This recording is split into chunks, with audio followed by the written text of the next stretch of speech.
George, the floor is yours. This is the 5th time I'm here in person at a Wild Digital conference, and like every year I will speak about Proptech. And here's my background. First time I got into Proptech is a long time ago, almost 20 years ago, with a company called REA Group. The transformation was very simple: advertising, how to replace newspapers. And we really replaced them, and REA is now a decacorn on the Australian Stock Exchange. The next one was a real estate business called LG Hooker Group, one of the largest in the Asia-Pacific region. What I learned there was that actually classified portals are not necessarily the ones who will win the battle, but a combination of classified portals and realtors or real estate agents. It took me 10 further years to bring that fully to fruition and till the penny dropped. I then ran iProperty Group. Here it was all about how do you do an REA in Southeast Asia. And we sold that at the biggest takeover at that time, 8 years ago, to, funny enough, REA. And I was also the executive chairman of IQI Asia, which is now with Qasim, who are awesome. And you will hear from them in a second. So now, Juwai IQI, now I'm the chair and the co-founder of this company, and involved in a few other businesses in the tech space. So, why Proptech? Let's talk about numbers, big numbers. If you add up all the GDPs in the world, you get to a huge number, which is $85 trillion. However, Proptech is bigger by factor 4. All the properties in the world added together, supposedly, nobody has counted it really, are worth $325 trillion US. And that is the market where Juwai IQI, and this is our little mascot Chicky, are targeting. And much, much bigger than Bitcoin. So talk about Proptech, don't talk about Bitcoin that much. So how much money is there at stake, every year? Well, per my estimates, about $500 billion US per year. That's the market just for the commission and the advertising. And Proptech, how much do Proptech players make of that? They merely scratch the surface. About 4% in the world is being allocated of that 500 billion, which lots of people make. It's a highly fragmented industry, to Proptech players. And they focus mostly on leads and optimization of the leads. It's kind of interesting because, and then some of them even start fighting against each other. REA fights Domain. We at iProperty, we fought Property Guru. Now we are together. So, but there's a huge pond out there of 96% which nobody targets. Now, today, in my 5th session at this Wild Digital, like in the James Bond movie, I give you my final Proptech presentation. Who knows, there might be another one, but this is really the conclusion and the essence of how to crack this market. And it's 3 things you need to get right. First of all, and that's true for all businesses of that kind, and trust me on that because I'm old, the number 1 thing you have to sort out is what problem are you really solving? You have to also work out that technology is not there for the sake of technology, but to solve this problem in a disruptive way. And then you need to have a sustainable business model. Anybody who comes to me with loss leader approaches, I have no time. It doesn't work. It does not work. What problem are we solving? Well, think about YouTube versus TikTok. Who is TikTok's competitor? It's not YouTube, it's Shopee. That's smart, because it's not about watching movies, it's what you can do with the movies. It's not about exciting people, it's about doing transactions.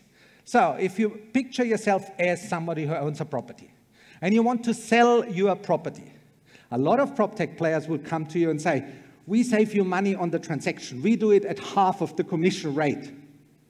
Honestly, don't do it. This is not your problem. Your problem is you want the maximum price for your property.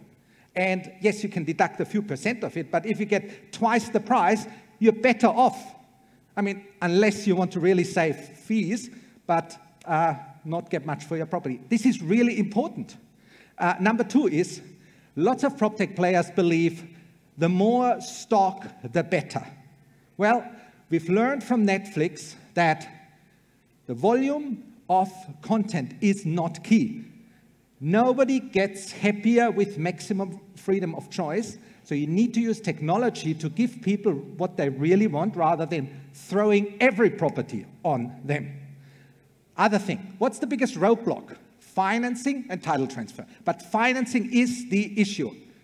Nothing else. You don't need to over-optimize your search experience and do other things. We need to solve the connection between PropTech and FinTech. That's the essence. If we crack that, then we get into happy water. And then don't get me started on democratization when people run around half my age and say, we need to democratize the real estate industry. And sometimes I think, what does it mean? I mean, I don't fully understand it. So think about it. Real estate is not necessarily a fair business, but it's a business where people want to get a great advantage out of it. So the next bit is technology. Does the best technology really win? Often I was asked saying, oh, these other portals have all these great features, why don't you have it? I said, I don't care, I'm 3 times bigger. It's not about the technology, it's how you use the technology. It's how you use the data. And the last bit is sustainability. Every transaction should give you enough money to be able to sustain your business. Think of Zillow Homes and compare it to Juwai IQI. We have 3 times the margin of Zillow Homes. That's why we are still around and Zillow Homes is not. They had massive write-downs in billions of dollars for that reason. So what's the future of the real estate office? At the bottom you see the existing office. And at the top you see the new office. And here are the co-founders like Kashif and Daniel, and they are holding the office. And the office is nothing else than a mobile phone, because it's all on this mobile phone. And being from Southeast Asia, not personally, but operating in Southeast Asia means I'm a big believer in super apps, and this is exactly what Juwai IQI has done, put the whole process end-to-end on a super app. And that started in November 2019. Timing wasn't really on our side, on the one side, because COVID hit only 3 months later, but timing was on our side because COVID hit 3 months later, and our model survived during that time, while the others had to give in. So the super app is powering our solution. We are now the largest PropTech player in Southeast Asia, and yes, we are larger than Property Guru in terms of all the metrics. So how does the system work? The bigger we get, the better we get. If we have more buyers, we get more attractive to developers, we get more stock. If we have more buyers, we get more data. This feeds into additional services, which we can monetize and so on. This is called flywheels, and it's really, really exciting, and it works. I didn't know the term until a year ago, but now I'm very excited and a big promoter of flywheels. We also noticed that our productivity is up by 41% 1 year after starting our business. So using this Atlas platform to drive real estate growth. A few more data points, but I won't bore you. Long story short, most of our metrics have quadrupled in 3 years' time, despite COVID. I spoke to someone who said I had minus 90% revenue growth during COVID, and I said, yes, we had also 90%, but with a plus. Actually, we had more than 100% during that time. And I don't want to brag about it, but it's a huge business. We're talking about 3-digit million US dollar revenues. And the number of warriors who are on our platform across 22 countries is now 27,000. So these are people, these are our warriors, our agents. So I was also asked to briefly touch on crypto and blockchain and what I think about it, and also the metaverse. I do believe that blockchain is very important because it will help in the transfer of titles, and crypto also in terms of additional financing of properties, but I wouldn't build a business just for it. Remember, 500 billion are out there per year. Why go for a small piece? Go for the big piece. Keep it simple. Because, I mean, another interesting piece about Juwai IQI is actually we've never really raised money. And that's quite rare for a PropTech business. So we're growing faster than our competitors. Actually, they're not competitors because 500 billion is the market, and we should stop as PropTech players, see each other as competitors. We should see each other as evangelists, joint evangelists who are disrupting the traditional players in the market. The second bit, the metaverse, I'm not a big fan of thinking about buying properties in a metaverse type of environment. But at the same time, I do believe that the metaverse allows for lead generation, for allowing people to get access to properties when they can't travel or look at properties at an early stage and so on. But again, 500 billion are out there. Why make it more complex? We haven't solved it yet. Why haven't we solved it? Because real estate is so fragmented and the yield is so high that nobody has really an incentive to go all the way through. So if you're a real estate agent and you sell 10 properties a year, you're done. You have the highest salary probably of all professions in a country.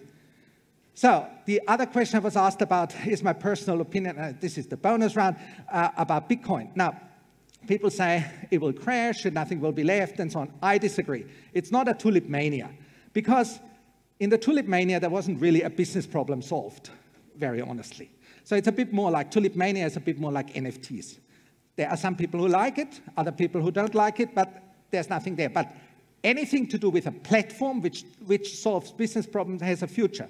At the dot-com boom, where I was around and also went through it, there were a lot of big companies created on the back of it. And the same will happen in the blockchain boom. There will be a correction, or is a correction happening, but there will be companies left. Now, the second bonus is, I was asked by a friend also to mention another industry. And the other industry is called people tech. And people tech or HR tech or whatever we call it doesn't even have a name. But the interesting thing is, I've just told you 500 billion is up for grab in Proptech if you do end-to-end digital sales or end-to-end digital rentals.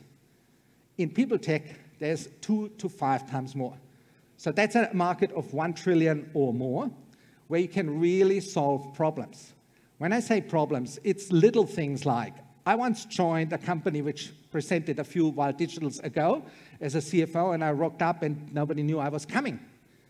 That's a problem, because my how should I say, my preference of this company was fairly low because I felt a bit disrespected. Another example is often in M&A transactions, you're asked to produce an org chart of your business to the people doing due diligence on it. Now, if you have a system which is always fully up to date and online, you can do this with an HR tech system. So Brio HR is one of those examples and is Malaysian, born and bred, and have a look at it. So I've come to the conclusion of my presentation. Now, remember, 500 billion Proptech, keep it simple. Don't get carried away. Don't go too early in a niche, but go into the real issue, solve the real problem, which is not, give me more leads, but can you please sell this property for me? I want to find a nice rental property.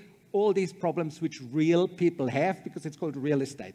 Thank you very much, and I talk to you next time maybe about people tech or whatever. Bye. Thank you, George. That was very, very brilliant. Now, our next session is rather an intriguing one. On the ground, the rise of global venture capital firms going hyper-local in Southeast Asia.